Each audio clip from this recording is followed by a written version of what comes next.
Okay, yeah, sorry, I had to get some more coffee there. While you guys waited, welcome to our discussion and chat. Um,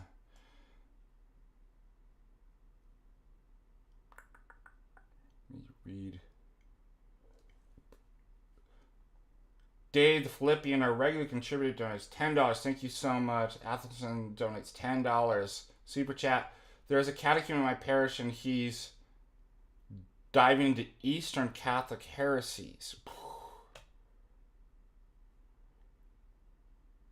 You mean a Roman Catholic? Do you have any recommendations how to speak with him about this and bring him back to our faith? Um, you mean he's what? I guess I need to know what you mean by Eastern Catholic. You mean Roman Catholic? Is that correct? Or he's considering the Byzantine Rite? If I look up here.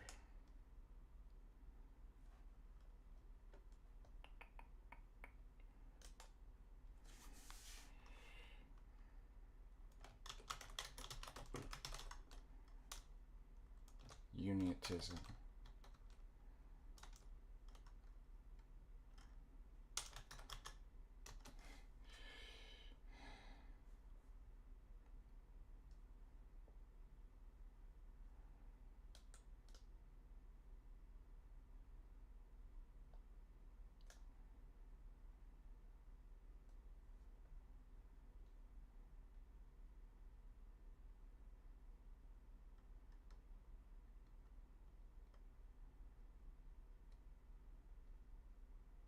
There is. Is that what you're referring to, by the way?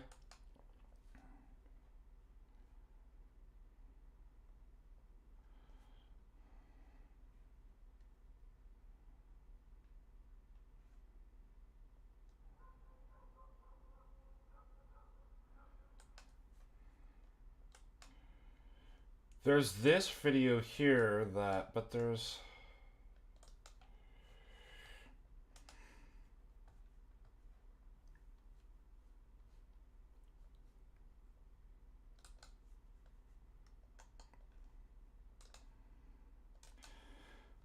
The Jay interviewed Father Mahai,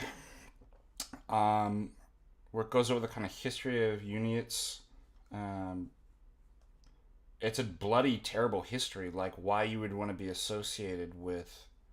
Furthermore, um, there's if you look on Jay's stuff too, I think he had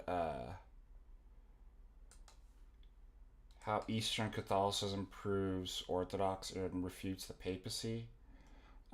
It's literally schizophrenia. Um, so obviously this guy's falling for what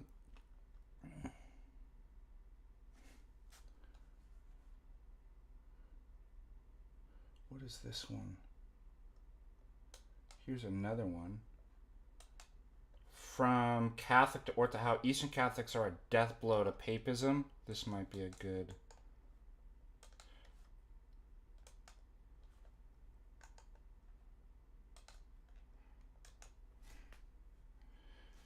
So obviously he's falling for the made-up arguments about kind of the Roman Catholic arguments about the papacy, what the papacy is, and that you'd have to be united to.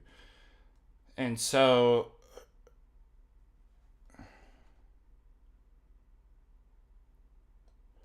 here's my question to your friend.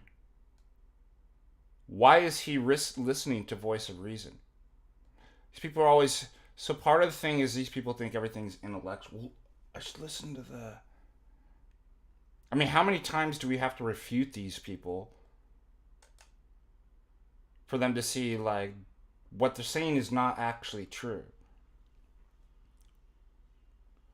Um, and what I'd always recommend is because the way that people get confused Let me give a perfect example. The Eric Ybarra and Ubi debate. Now, Ubi is a historian, so he did a great job. But for most people, it's extremely confusing getting into the details of history and going back and forth. I'm not particularly good at history because I'm not good. My memory and recall is not great.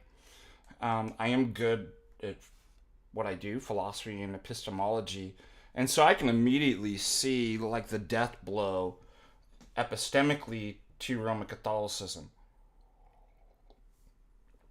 That problems in Roman Catholicism that are systemic problems that would refute the system.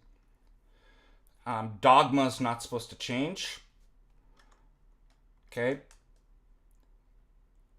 And so if you find dogma actually changes, and Jay and I have given countless illustrations on faith and morals that are dogma or binding and not supposed to change, then it changes. Okay, so that's not just a problem. That's a death blow to the system. Number two, the whole system's based on papacy, right? The papal supremacy of kind of Vatican I model.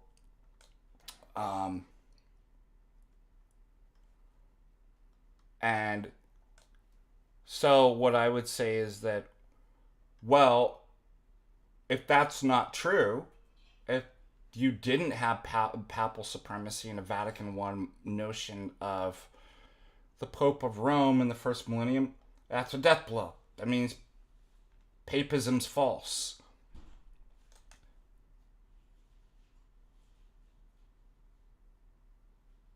Now, what do you see?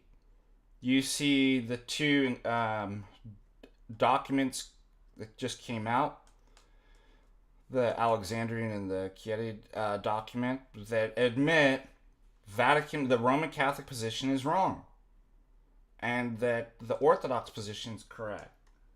Autocephaly and conciliarism. That's a death blow. Number two, because Vatican I is dogmatic. Now, Vatican I doesn't count. So, right, that means papism's false. And number two, papism's false because now papism is admitting that papism never existed in the first millennium. Those are really easy. You don't even have to go into the details. People get lost by, you can cherry pick as many verses and construct a narrative however you want, and people get lost in the details. What's so difficult? I don't know how I figure out. It's like, well, just think in terms of epistemology, the things that I just said. Why do you need to go into the details? It's clearly false. Not only, and furthermore, you should intuitively, without even having to go into the details, look at the first millennium and look at the modern Roman Catholic Church and be like, do they look alike? So you're falling for these kind of red herrings. These people are falling for, because they think everything, well, first of all, it's a spiritual issue. If you tasted the truth, right? If you know God and His church, you don't know Him here. The propositions and the details and the arguments are sort of kind of emergent epiphenomenal, right? They come out of the faith. So if this person's doubting and thinks he has to go through all these arguments and listen to, there's some sort of spiritual issue going on, and perhaps intellectual as well, as far as they're not thinking correctly, because it's pretty easy. Number two, you don't have to go through and listen to everybody's single argument for you to know and believe. Why is he listening to Voice of Reason? What if somebody was like, well, why shouldn't I get the Ouija board out and listen to whatever this entity I'm contacting's argument? It was really good. I mean, how do I know? I mean, think about how insane this is. Stop listening to demonic falsehoods, wherever they may be coming from, if they're even coming out of the mouth of men. Number two, this is a spiritual and mental insanity to think that for me to actually know and be justified and believe in something, I have to go through every single possible objection and argument and refute it. What does the matter with you? That's what I would, if I was this guy's person, I'd be like, what does it matter? What are you doing? Imagine if I did that. You would call me insane if I did that with, I get in my car. Okay. How do I know it's going to turn on? How do I know that I'm not going to crash? And how do I know that the gas station's really there? I mean, what if it's a facade? Okay, it's not a facade, but how do I know they're really gas station employees, or it's even real gas to go if I can't? And I have to go through in my mind and refute every possible objection that could come up in order for me to know that there's a gas station. That's insane. You'd literally be insane. This is what people think when it comes to Orthodox. We'll have to go through every single possible. You're losing your mind. It sounds totally crazy. And stop listening to demons. They're traps. They're to get you into the details and make what's really clear very confusing. Doesn't that sound demonic?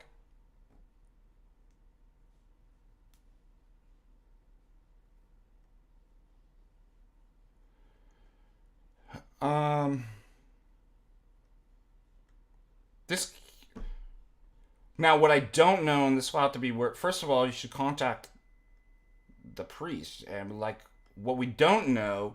So we know this is insane, and your friend's in danger.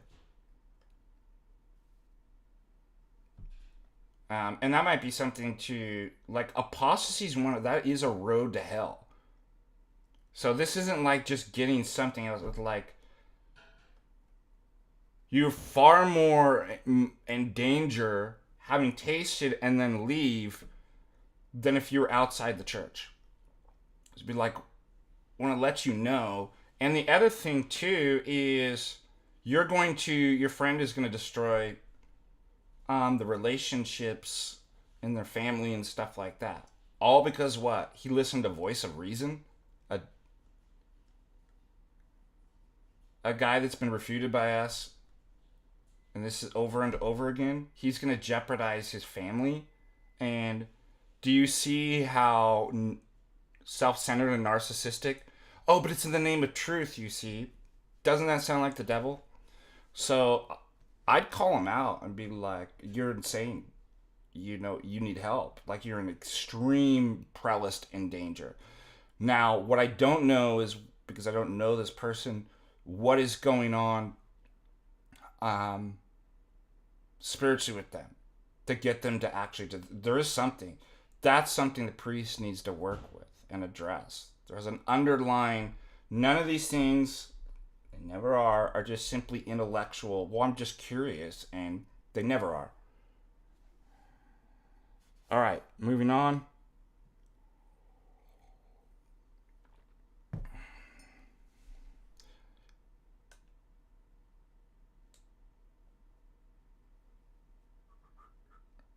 Isn't that the guy too that was taking money? Why are you listening to a guy that pretended to, didn't make it clear at all that he wasn't actually Eastern Orthodox? Isn't Voice of Reason the guy? Let me see. Voice of Reason. No, I think I'm confusing. What is the Voice of Reason?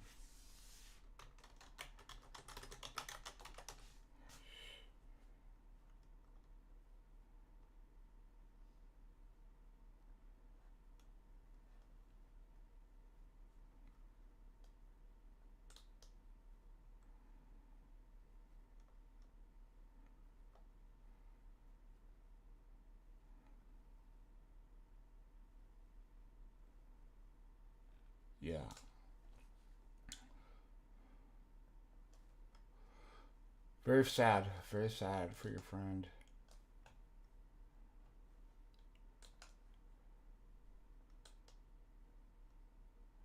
Why would your friend want to be part of a gay skittle CIA church? You just saw like all the stuff, the CIA the documents that came out. The CIA sponsored Roman Catholic Church. Um, yeah, I was thinking roots of Orthodoxy. Thank you. I had confused. They're friends.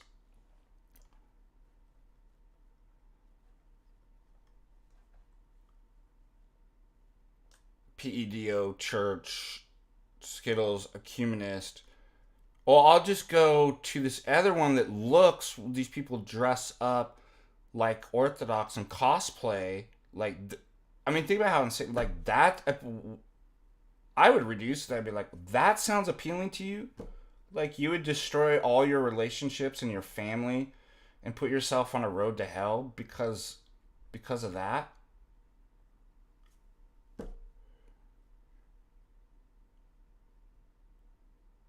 All right, what's going on?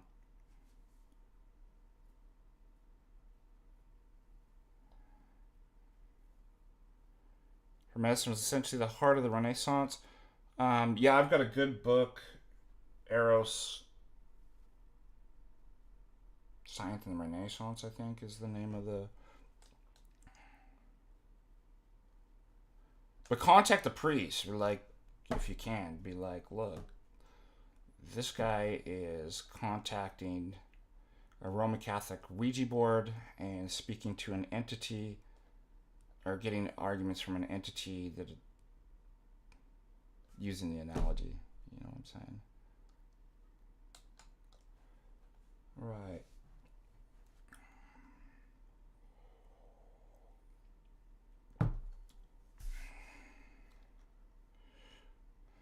Let's see what's going on in the review of the news.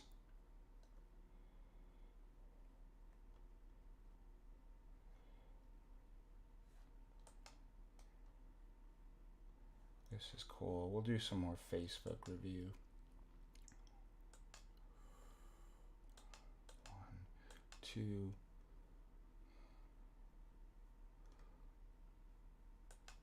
Close this. Close this.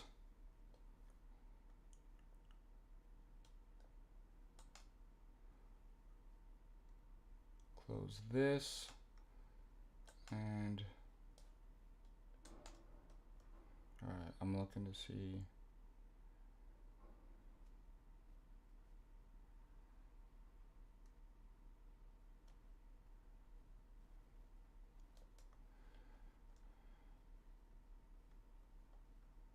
TJ, yeah, but doesn't it matter if it's true or not?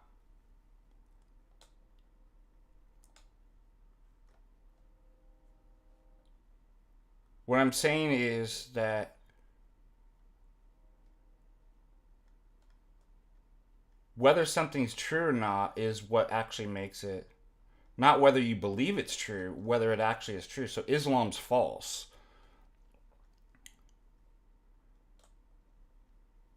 That's I think the big difference.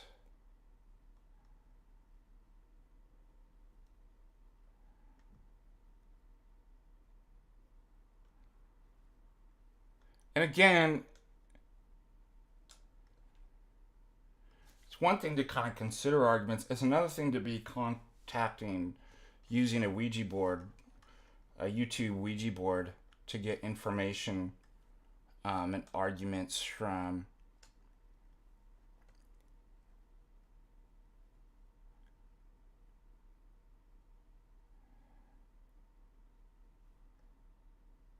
I don't know if there's anything nefarious. I'm just saying that the enemy uses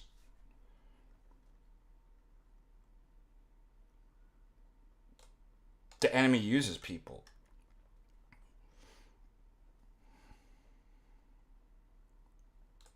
But think about it, at what point. That's what I'm saying.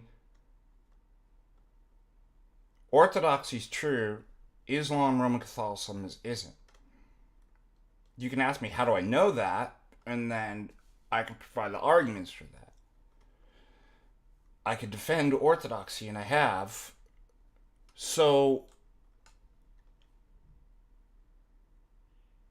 if a person has come into the Orthodox faith and now they're doubting it, first I would say, like, well, why did you come? Like, were you catechized properly?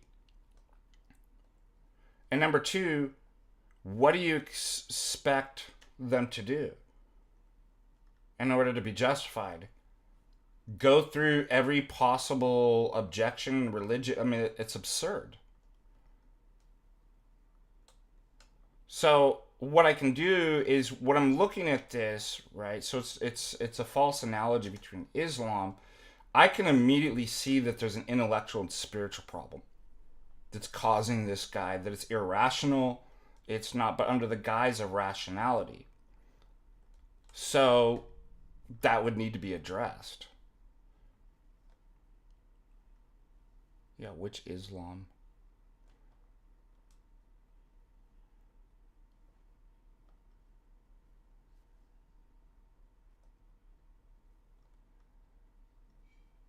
He has a sinister look to his eye.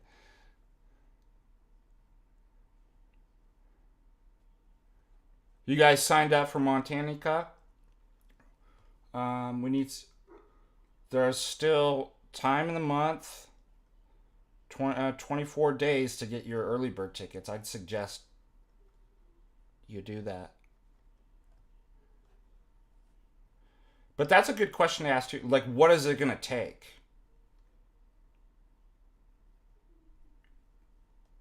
I was talking to Father Russell, and he was, about this phenomenon where people get themselves in doubt.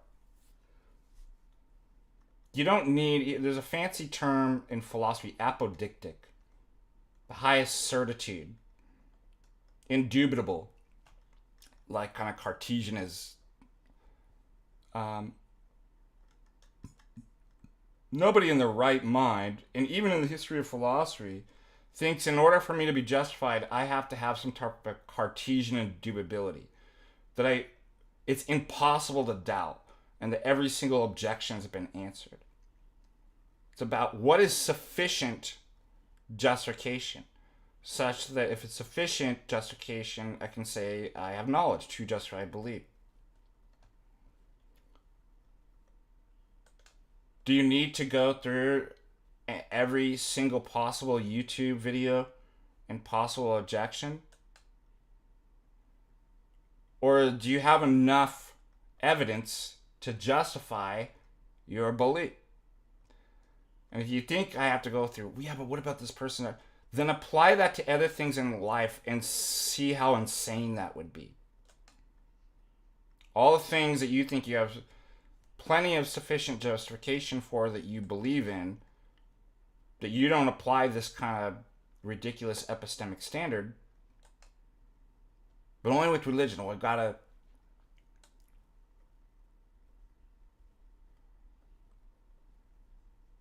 Yeah, Airhand, check out Airhand as well. Alright, let's look and see if we got any more super chats before we move on to our review.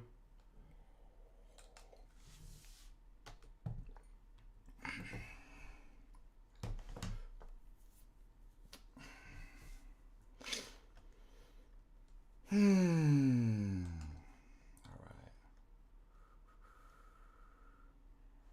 Huh. Yeah, here's a good.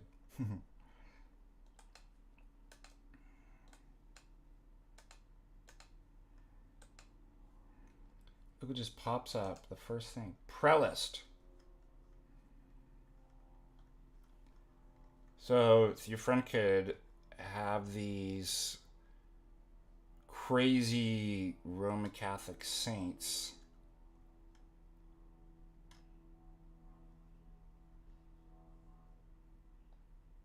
That's what.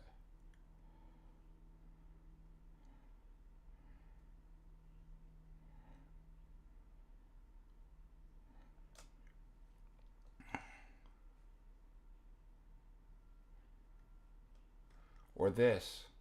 Look at this for your. Oh, James White. This is the problem with Orthodoxy. It's been problem with Orthodoxy hasn't changed. Or Pope Benedict. These Orthodox churches have the authentic doctrine, but it's static, petrified. So he wants a progressive, fake, and gray Skittles, PDO, clown mess, ecumenist church that prays with Muslims and says we worship the same God, allows the Quran to be read, and Pachimot said, like, well, that's what. I guess he's free to have that, but it has consequences. That looks so good.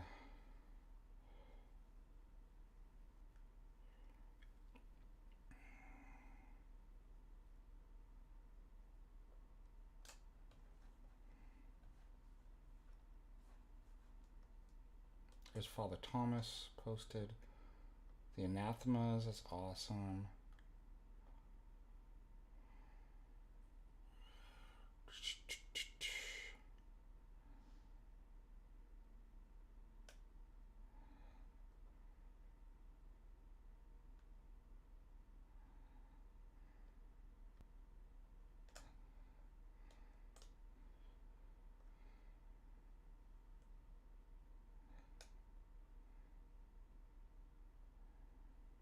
Oh my gosh, that's the grossest thing. Microwave fish in the work break room.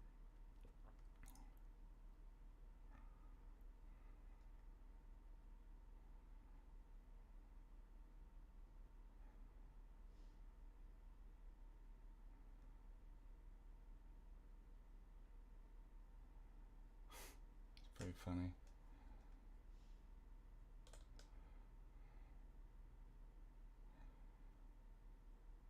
Man, it looks like my iconostasis right there.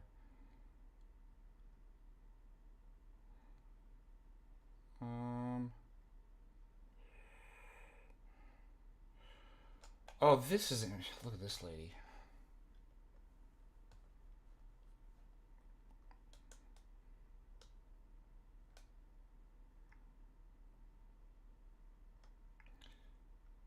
Of course, she's got to look at all her friends on there too. But something I want to bring up, I was thinking about her. Full speech mix. Yeah, of course. It's all unhinged, Orange Man bad, pro Zelensky stuff.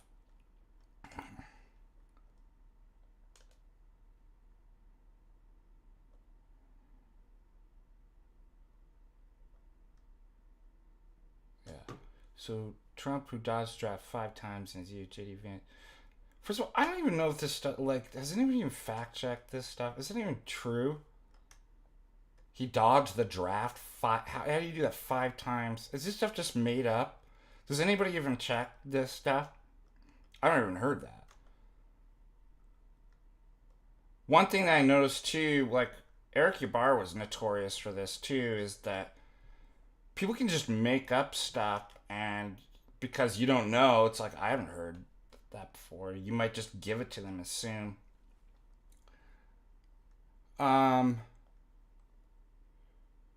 Sit in their fancy suits and yell at the head of the state of art at their guest. I mean, again, how could you possibly have viewed that the way that she? Thank you, President. This is the person. I mean, I can't believe she's even allowed it. Like, people don't deal. It's because she comes from a legacy family and is protected. That she isn't just excommunicated from the church. What an embarrassment. But I want to ask a question. I was thinking about her.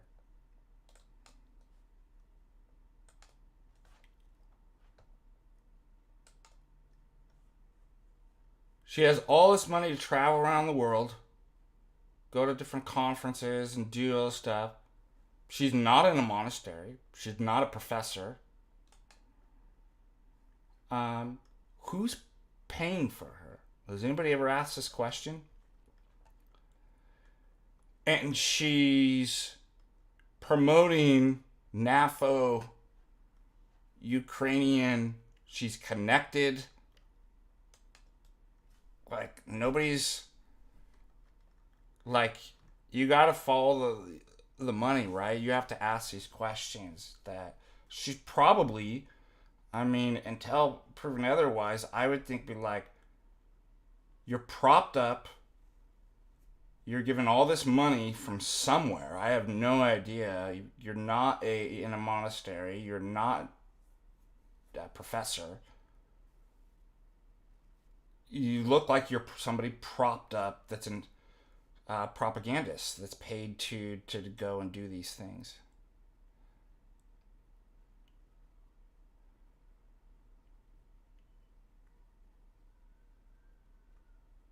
She's like the she's like Brother Nathaniel, like the non-monk monastic that says non-orthodox things. Do you see how many times did I warn about Brother Nathaniel?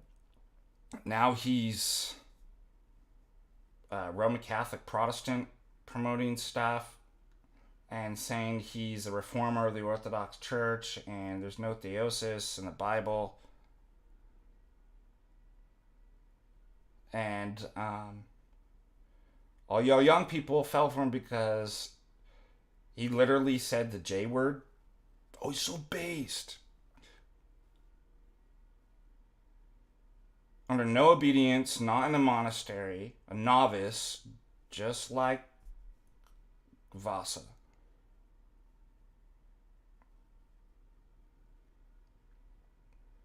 Two sides of the same coin.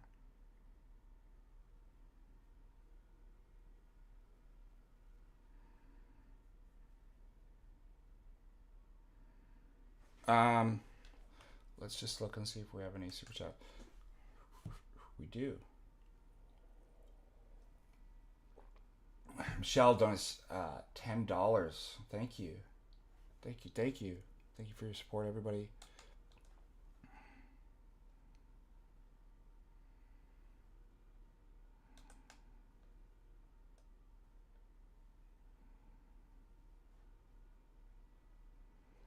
Yeah, I mean, don't beat up on yourself or anything like that. It's just, um, I know. How funny is that? How ironic. Brother Nathaniel is a J subversion specialist, just like the king. He is literally proved to be the thing he criticizes. Um, but no, I mean, why I was able to spot it is because I'm older.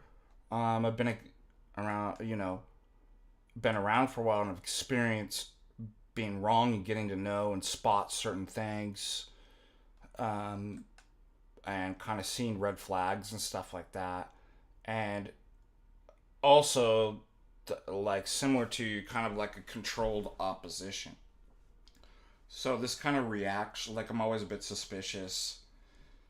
If you have a problem in society or the world, and then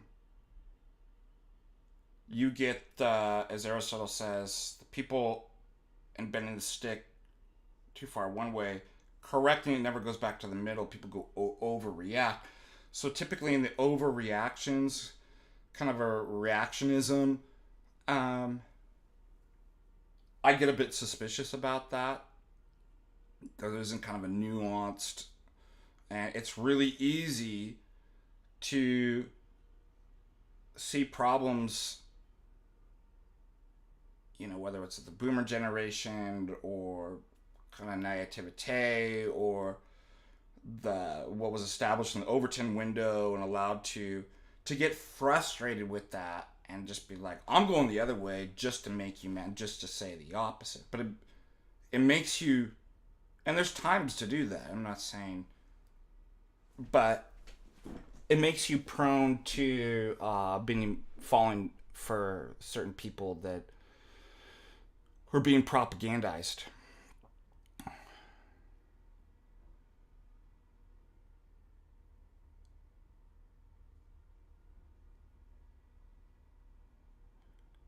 So he claims Jay's a Judaizer?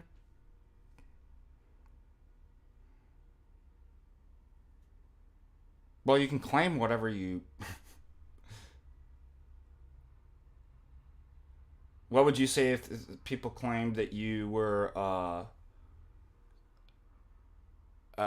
geomancer? You'd just be like, have you seen in me doing geomancy?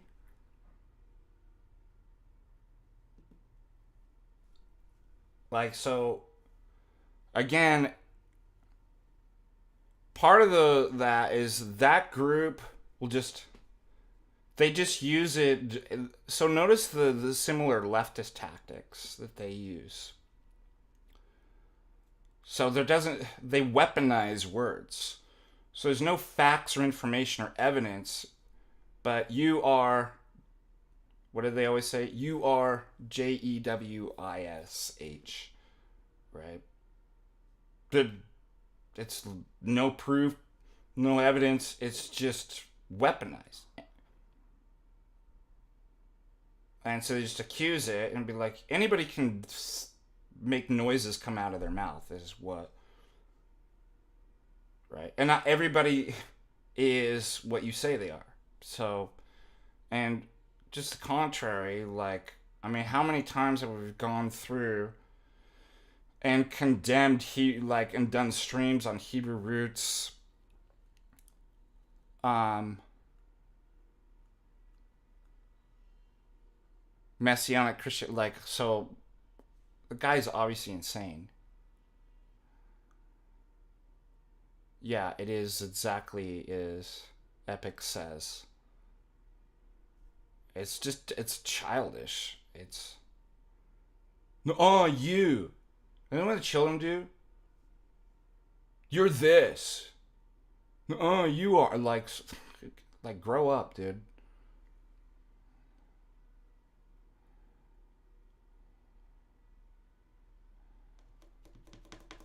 Yeah, that's ridiculous. Welcome, Chase.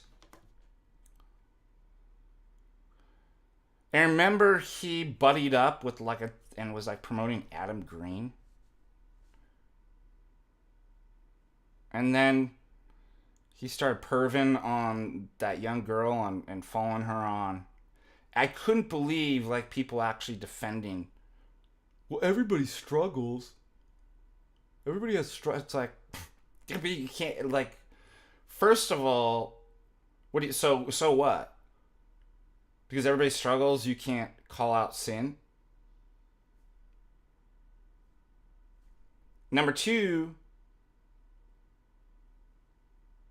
if that's true, then you can't criticize and never. You have to keep your mouth shut about anything. I mean, what if like God, God forgive me for using this example, but well, PDOs struggle. Who are we to judge? Of course, we're capable of judging. It's disgusting. It's one of the worst sins. Number two, you can't be. It's unrepentant. It wasn't like I messed up. I'm on in the public asking for your forgiveness. Never did that. Number three, there's consequences. You cannot be a monastic and pervin on little girls on the internet.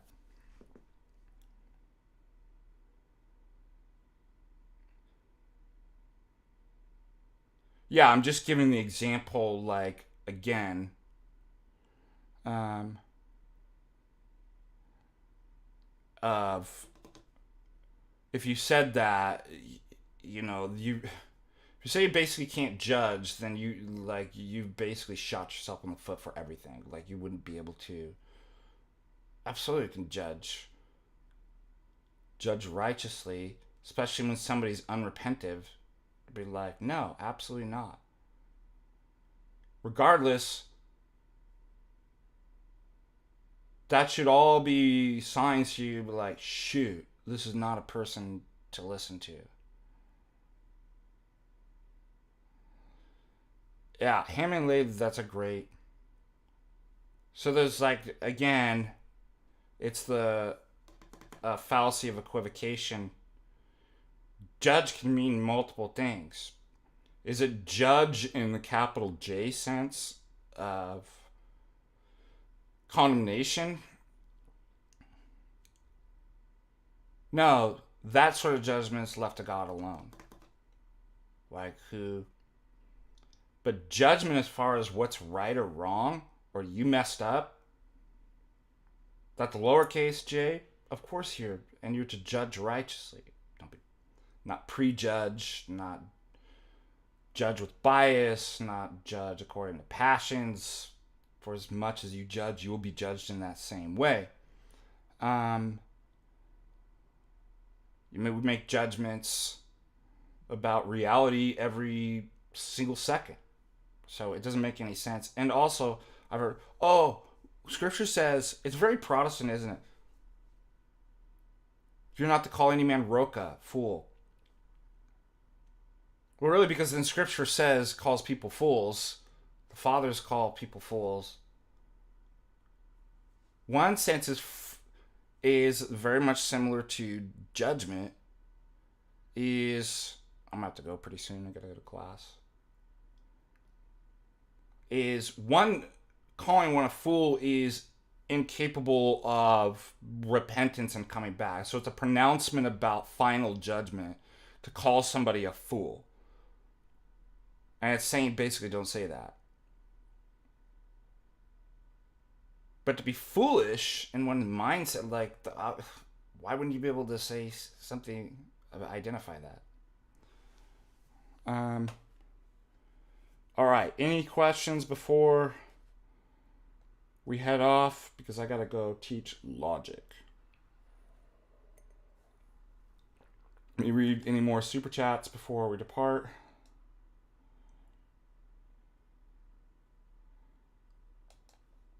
Last chance.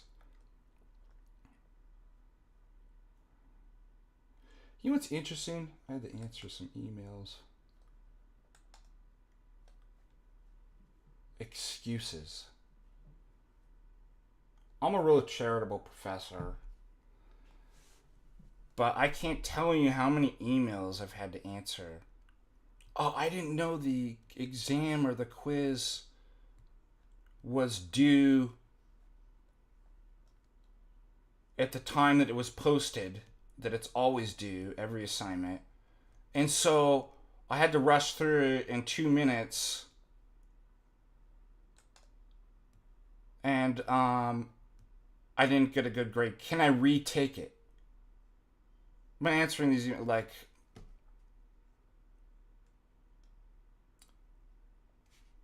well, I just had to write somebody that no, there are no, I didn't do as well as I did. I messed up. So can I get another chance? Policies and that's what it's like saying. I didn't study for the exam. Can I retake it? It's like that's on you. How are you going to learn that I messed up? How is it going to stay in your memory unless there's a consequence? What if I'm just I'll let you. Number two, the exams after you take it show you if you got the wrong answer and what the right answer is. So I'm going to let you retake the exam and you'll just know what the answers are. What is that going to show? It's crazy. But why? So you're basically telling me I messed up, I wasn't paying attention, so I should get can I get a second chance? No, absolutely not.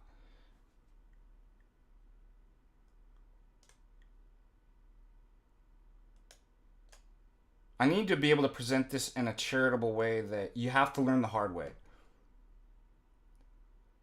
How are you ever going to know? How are you going to be able to incarnate this idea that I messed up, and when I mess up, there's consequences? Unless you actually have negative consequence. Unless there's... The name of the game isn't to just get the good grade. The good grade is just a sign of what's supposed to happen to you.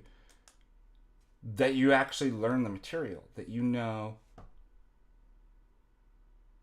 So for you to have seen all the answers and then get a second chance to then put all the answers that you saw back in doesn't show me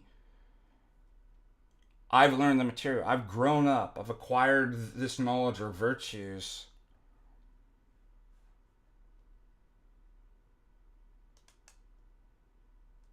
Everybody just wants the score, and nobody wants to actually become more than what they were. I'm going to bring that up in class today.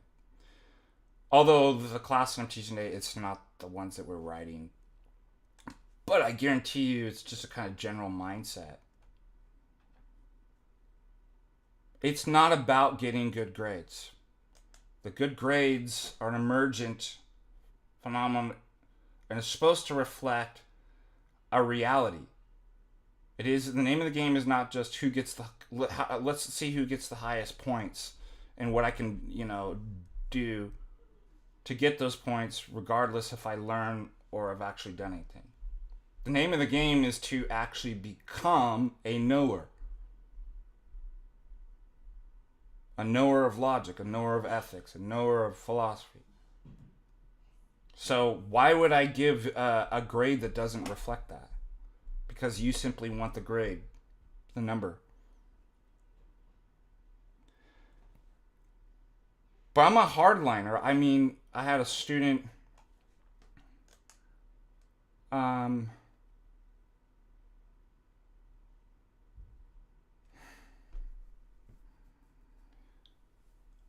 did have a student that got such a bad grade that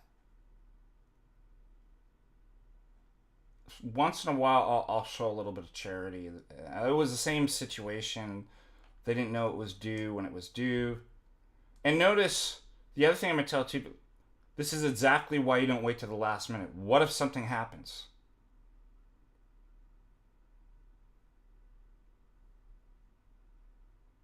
Then it's like, well, one guy wrote me, well, the computer, this was an online college, or a college I teach online. The computer went down in the dorm rooms, or the electricity or something. It's like, all right, perfect example why you shouldn't have waited to the very last minute to do something.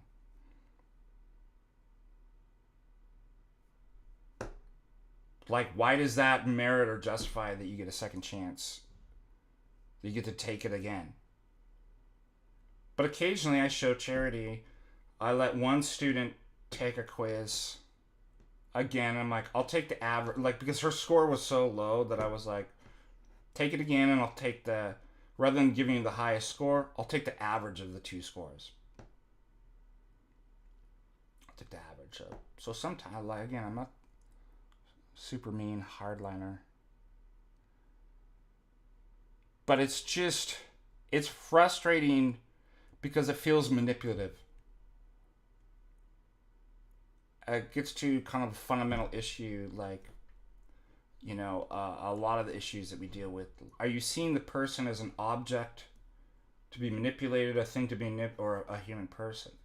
So students need to understand that if I'm treating you like a person, an ends and not a means only, shouldn't you reciprocate that to your professor?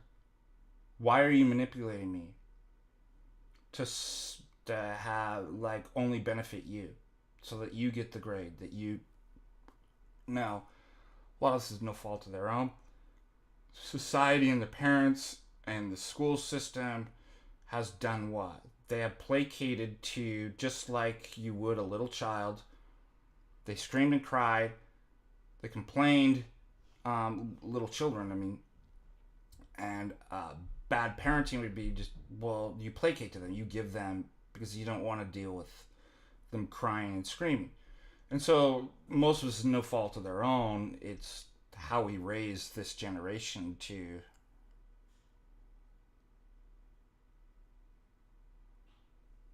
Sometimes, yeah. Kristen, sometimes...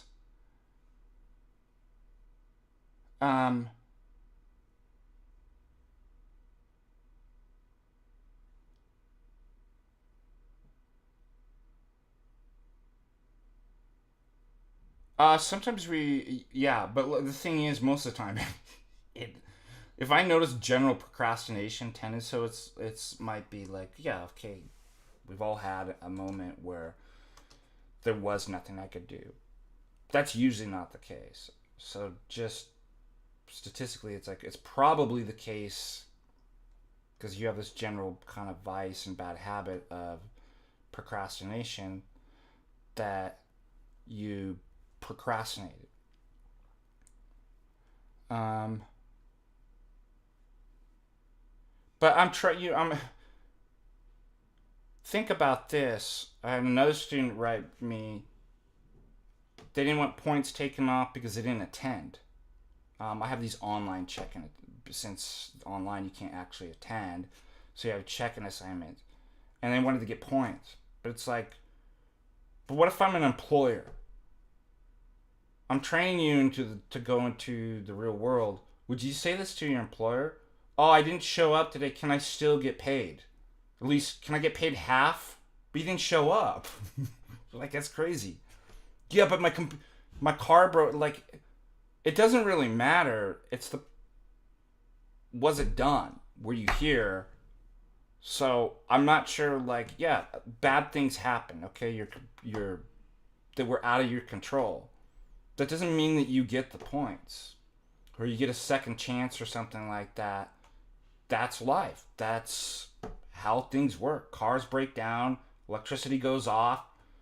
Um, it's sort of kind of entitlement, yeah.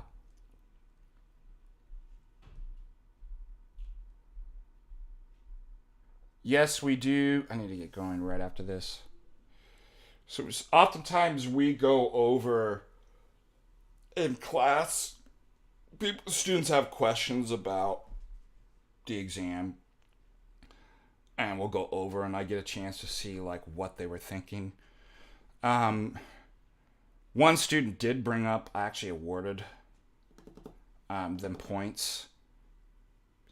Um, because when I use the logic, I use a test bank because it's really hard in logic to come up with examples. Yeah, I know. And it was this question was written poorly. I'm like, yeah, it's ambiguous to it's not a good. I'm gonna award you points. Um, so it's good to kind of go over these things. So I'm not gonna do the students any favor if I just every single time give them second chances, give them points when they didn't do anything. I'm trying to prepare them for life. Like, I'm doing them a disservice if I just give them points without. Anyways, that is all. I gotta run. I gotta get ready to go to teach logic. May the Lord bless you. May He keep you, give you good strength for this Lent. Um, and you can go raid Jim Bob and tell.